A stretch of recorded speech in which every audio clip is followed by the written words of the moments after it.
Hello साथियों, जैसा कि आपने थंबनेल पर देख लिया, हम आज आपके लिए लेकर आए पार्ट 2 भारतीय राज्य व्यवस्था के। साथियों, कल हम आपके लिए लेकर आए थे पार्ट 1 और हम आपके लिए लेकर आ रहे हैं साथियों एमसीक्यू बेस्ड पर। ठीक है, एमसीक्यू के आधार पर भारतीय राज्य व्यवस्था लेकर आ रहे हैं। तो ये जो भारतीय राज्य व्यवस्था है, आप किसी भी प्रतियोगी परीक्षा की तैयारी करें, फॉर ऑल कॉम्पिटिशन एग्जाम साथियों, किसी भी प्रतियोगी परीक्षा की तैयारी करें आप, तो आपका ये सक्सेस पॉइंट है। ठीक है, प्लस पॉइंट है, सक्सेस पॉइंट है आपका। तो आपको एक बार पुनः मैं आपको यही कहूँगा कि साथियों, आपका यूट्यूब चैनल किरण ऑनलाइन स्टडी जो है, इसे सब्सक्राइब कर दीजिए, साथ में बेल आइकन जरूर दबा दीजिए। ठीक है साथियों, आगे बढ़ते हैं अपने एमसीक्यू बेस क्वेश्चन पर। पार्ट 1 में हमने 15 प्रश्न कवर किए थे, तो आज हम 16 नंबर के जो क्वेश्चन है वहाँ से स्टार्ट करते हैं। तो पहला जो हमारा प्रश्न है आज का, वो है निम्न में से कौन सा कथन असत्य है। अब हमें ऑप्शंस दे रखे हैं 4, उनमें से हमें एक असत्य जो कथन है उसे छांटना है। तो कौन सा असत्य हो सकता है, देखिएगा। पहला जो ऑप्शन है उसमें दे रखा है कि राज्यपाल है वो राज्य विधानसभा के लिए 2 सदस्यों की नियुक्ति कर सकता है। ठीक है, राज्यपाल है वो राज्य विधानसभा के लिए 2 सदस्यों की नियुक्ति कर सकता है। दूसरा ऑप्शन ये है अपना, राज्यपाल बनने के लिए न्यूनतम आयु 35 वर्ष होनी चाहिए। ठीक है। तीसरा जो ऑप्शन है उसकी बात करें तो राज्यपाल राज्य विधानसभा का अनिवार्य अंग होता है। ठीक है, राज्यपाल और राज्य विधानसभा का अनिवार्य अंग होता है। अगर यदि हम चौथे ऑप्शन की बात करें साथियों, यहाँ पे मिस प्रिंट हो चुका है, जो बी है वो सी के अंडर रूट चला गया है। ठीक है, इससे कोई फर्क नहीं पड़ता, आपको ऑप्शंस मिलेंगे, मैं आपको बता दूंगा। ठीक है, तो राज्य विधानसभा के सदस्य की सदस्यता के मामले में निर्वाचन आयोग से परामर्श कर निर्णय ले सकता है। यानी कि राज्यपाल से रिलेटेड ये सारे बता दिया गया फ्रेंड। तो राज्यपाल क्या क्या कर सकता है, पहली बात तो वापस रिपीट कर दें हम। तो राज्यपाल है वो राज्य विधानसभा के लिए 2 सदस्यों की नियुक्ति कर सकता है। राज्यपाल बनने के लिए न्यूनतम आयु 35 वर्ष होनी चाहिए, और राज्यपाल विधानसभा का अनिवार्य अंग होता है, या राज्यपाल है वो विधानसभा के सदस्य की सदस्यता के मामले में निर्वाचन आयोग से परामर्श का निर्णय ले सकता है। तो इसमें से कौन सा आंसर आपका राइट है साथियों, तो हम ले चलते हैं आपके राइट आंसर की ओर साथियों। ठीक है,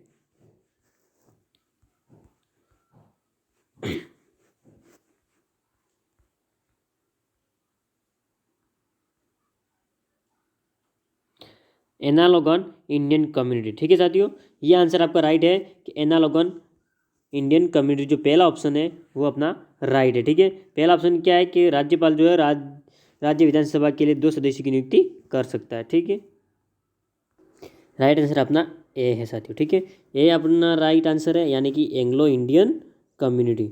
मैं आपको बता दूं साथियों कि एंग्लो इंडियन कम्युनिटी क्या होती है। ठीक है, अपना जो था कि निम्न में से कौन सा कथन असत्य है, ये अपना प्रश्न था साथियों। तो प्रश्न ये था, तो मैं आपको बता दूं कि राज्यपाल है राज्य विधानसभा के लिए 2 सदस्यों की नियुक्ति कर सकता है। ये सरासर गलत है साथियों, क्योंकि राज्यपाल है वो कुछ राज्यों में सिर्फ एक सदस्य को मनोनीत करता है, जो कि अल्पसंख्यकों के प्रतिनियुक्ति करता है। ठीक है, अल्पसंख्यकों की प्रतिनियुक्ति करे, इसके लिए वो एक सदस्य को मनोनीत करता है, जिसको कहते हैं एंग्लो। ठीक है साथियों, जिसको कहते हैं एंग्लो इंडियन कम्युनिटी कहते हैं। ठीक है साथियों, एंग्लो इंडियन कम्युनिटी कहते हैं। ठीक है, देवदूत वगैरह। तो ये असत्य है, इसका पहला ही जो ऑप्शन है वो एक असत्य है। बाकी राज्यपाल है वो बनने के लिए न्यूनतम 35 वर्ष आयु होनी चाहिए, राज्यपाल राज्य विधानसभा का अनिवार्य अंग होता है, और राज्य विधानसभा के सदस्यों की सदस्यता के मामले में निर्वाचन आयोग से परामर्श का निर्णय ले सकता है। ठीक है साथियों, तो अपना ऑप्शन था वो ए राइट था। आगे बढ़ते हैं।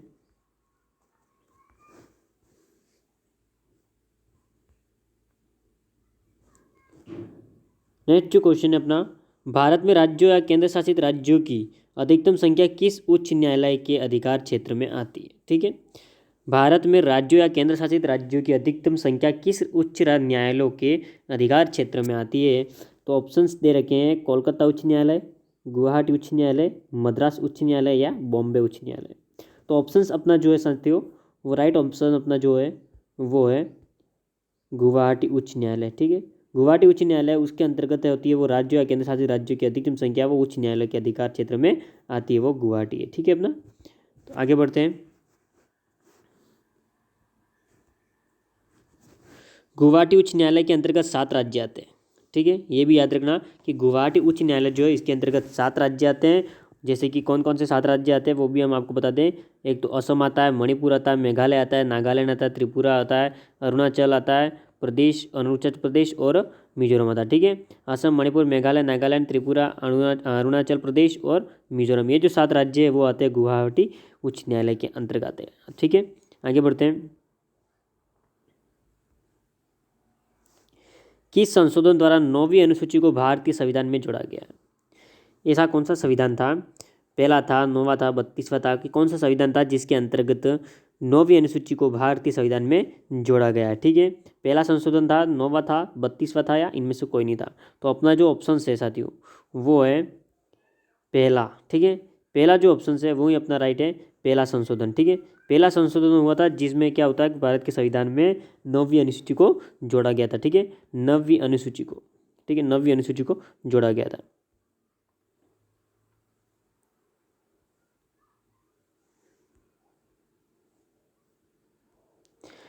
नेक्स्ट बढ़ते आगे। उपराष्ट्रपति को पद से कैसे हटाया जा सकता है? ठीक है साथियों, उपराष्ट्रपति को पद से कैसे हटाया जा सकता है? तो ऐसा क्या करें कि उपराष्ट्रपति को उसके पद से हटाया जा सकता है?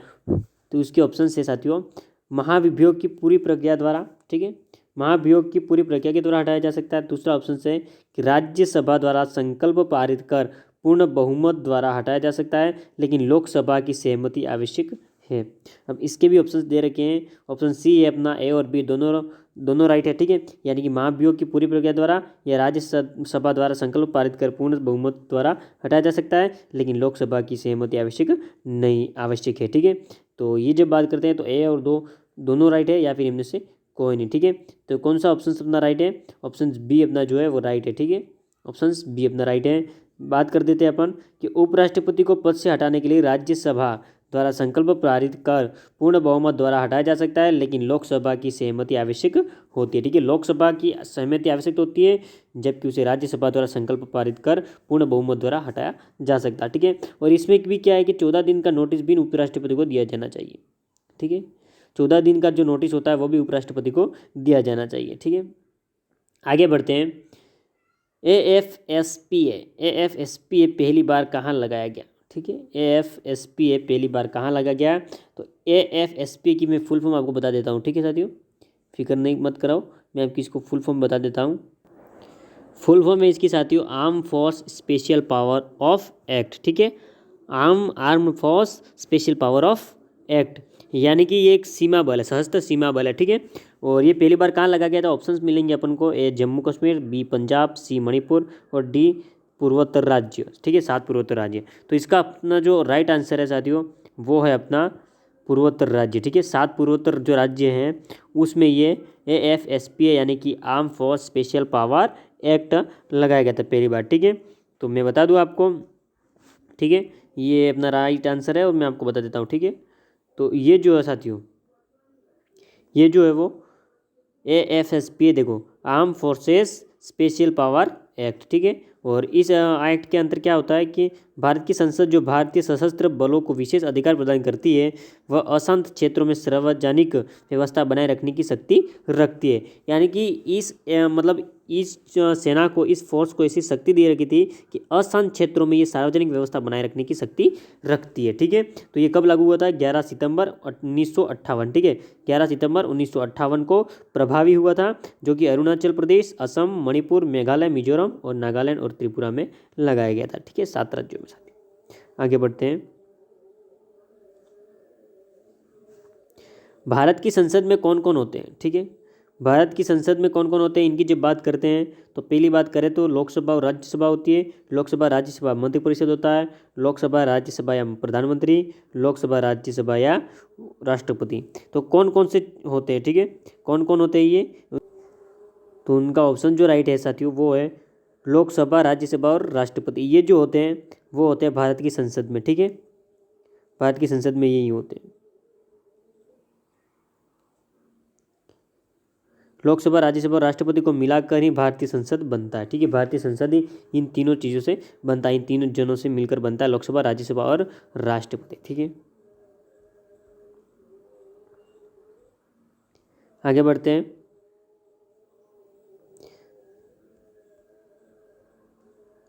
राष्ट्रपति पूरे देश में या इसके किसी भी हिस्से में, ठीक है, अनुच्छेद 352 के तहत राष्ट्रीय आपातकाल किस स्थिति में घोषित कर सकते हैं? यानी कि राष्ट्रपति है वो पूरे देश के किसी भी हिस्से में अनुच्छेद 352 के तहत कभी भी किसी भी समय राष्ट्रीय आपातकाल जब पड़ता है तो किस स्थिति में घोषित कर सकते हैं, आपातकाल किस स्थिति में घोषित कर सकते हैं, 352 के तहत। ठीक है, तो वो एक तो बाह्य आक्रमण के कारण कर सकते हैं, सशस्त्र विद्रोह के द्वारा कर सकते हैं, आंतरिक अशांति के कारण, या एक या दोनों राइट। तो ऑप्शंस क्या राइट होने चाहिए? पहला है बाह्य आक्रमण, सशस्त्र बल, विद्रोह। तो दोनों ऑप्शंस जो है उनमें से कौन सा ऑप्शंस राइट है आपके? ए, बी, सी या डी, कौन सा ऑप्शंस राइट है साथियों? तो उसकी बात कर लेते हैं अपने। जो डी ऑप्शंस है वो सही है, क्योंकि एक तो बाह्य आक्रमण और एक सशस्त्र विद्रोह। ठीक है, बाह्य आक्रमण और सशस्त्र जो बल विद्रोह जो है उसके कारण हमें वो राष्ट्रपति है वो आपातकाल घोषित कर सकता है। ठीक है, तो 44 है। ठीक है, 44 संविधान संशोधन 1978 के तहत आंतरिक अशांति शब्द को हटाकर सशस्त्र विद्रोह शब्द जोड़ा गया। ठीक है, जो आंतरिक अशांति शब्द को 44 संविधान संशोधन 1978 के तहत हटा दिया गया है और नया शब्द जोड़ दिया गया है। कौन सा? सशस्त्र विद्रोह शब्द। ठीक है, सशस्त्र विद्रोह जो है वो जोड़ा गया है अशांति शब्द को हटाकर 44वें संविधान संशोधन में। ठीक है, आगे बढ़ते हैं। भारतीय संविधान के ड्राफ्टिंग। ठीक है, भारतीय संविधान के ड्राफ्टिंग की कमेटी के चेयरमैन कौन थे? डॉक्टर राजेंद्र प्रसाद थे, सच्चिदानंद सिन्हा थे, डॉक्टर भीमराव अम्बेडकर थे, या के.एम. मुंशी थे? भारतीय संविधान की ड्राफ्टिंग कमेटी के चेयरमैन कौन थे? ड्राफ्टिंग कमेटी की बात आ रही है साथियों कि ड्राफ्टिंग कमेटी के चेयरमैन कौन थे? डॉक्टर राजेंद्र प्रसाद थे, सच्चिदानंद सिन्हा थे, डॉक्टर भीमराव अम्बेडकर थे, या के.एम. मुंशी थे? तो ऑप्शन जो अपना राइट है साथियों वो है डॉक्टर भीमराव अम्बेडकर। ठीक है, डॉक्टर भीमराव अम्बेडकर जो है वो संविधान सभा के, ठीक है, संविधान सभा की कम्युनिटी के चेयरमैन थे, ड्राफ्टिंग कमेटी के चेयरमैन थे। ठीक है, आगे बढ़ते हैं नेक्स्ट क्वेश्चन की ओर। तो इनमें से कौन सा मूल अधिकार नहीं है? इनमें से कौन सा मूल अधिकार नहीं है? जैसे कि हमें अधिकार प्राप्त है ना, 7-8 जो भी मौलिक अधिकार प्राप्त है उनमें से मूल अधिकार कौन से नहीं है? तो स्वतंत्रता का अधिकार, समानता का अधिकार, संपत्ति का अधिकार, या बोलने की स्वतंत्रता। इनमें से कौन सा मूल अधिकार नहीं है? हमारा मूल अधिकार कौन सा नहीं है इनमें से? स्वतंत्रता अधिकार है, समानता का अधिकार है, संपत्ति का अधिकार है, बोलने की स्वतंत्रता। कौन सा ऑप्शन राइट है आपके? कौन सा ऑप्शन राइट है? ये रहा, संपत्ति के अधिकार जो है ना अपना, संपत्ति का जो अधिकार है वो हमारे मूल अधिकार में नहीं है। ठीक है, संपत्ति का अधिकार है वो अपने मूल अधिकार में नहीं है। वर्तमान में संपत्ति का अधिकार एक कानूनी अधिकार है। ठीक है, संपत्ति का जो अधिकार है वो एक कानूनी अधिकार है। ठीक है, जो कोई भी व्यक्ति कानून के प्राधिकार द्वारा, ठीक है, कोई भी व्यक्ति है वो कानून के प्राधिकार द्वारा अपनी संपत्ति बचाने से वंचित नहीं किया जा जाएगा। ठीक है, अनुच्छेद 301 कहता है ये। ठीक है, अनुच्छेद 301 क्या कहता है?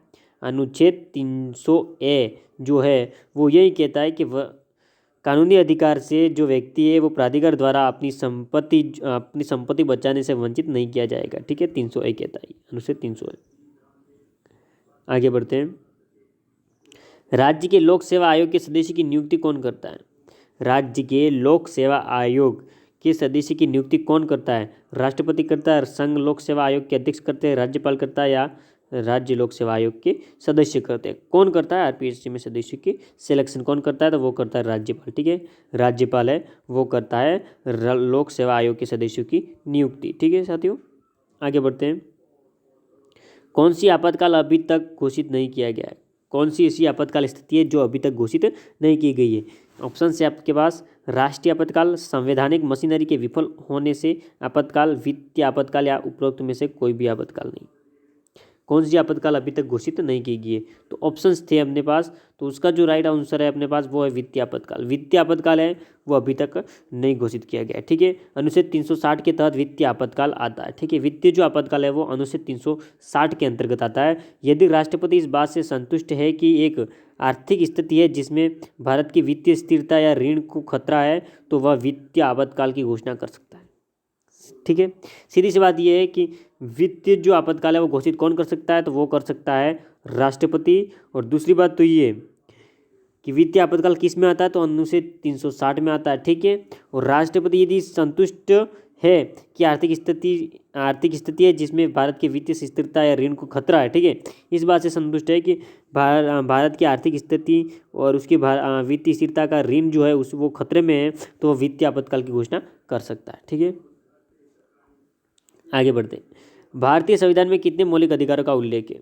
भारत के संविधान में कितने मौलिक अधिकारों का उल्लेख है? ऑप्शन से 5, 6, 7 या 8 ऑप्शन से अपने पास, ठीक है। अपने पास ऑप्शंस दे रखे हैं, ठीक है। ऑप्शंस दे रखे हैं कि ठीक है, भारतीय संविधान में कितने मौलिक अधिकारों का उल्लेख है?